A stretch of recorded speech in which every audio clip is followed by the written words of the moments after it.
来看彰化县哦，是目前咱全台湾唯一无火葬场的县市。彰化市公所今年5月提案，按什么伫彰化市的殡仪馆后壁设一个艺术生命园区，今仔是办说明会。彰化市长林世贤是强调讲，彰化县的人口老化真严重哦，有必要伫殡仪馆来设火葬场。也毋过当地力量是认为应该找其他所在来起。目前现址就是殡葬用地。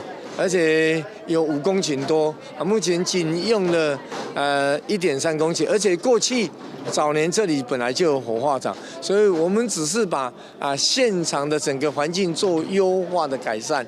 彰化殡仪馆目前交通成足大的问题，咱每到清明节上无爱趁2个月的交通，这大的交通问题伊唔解决，进前有法度解决，伊唔解决，即马。 要来做这个生命园区，才讲伊有法度解决。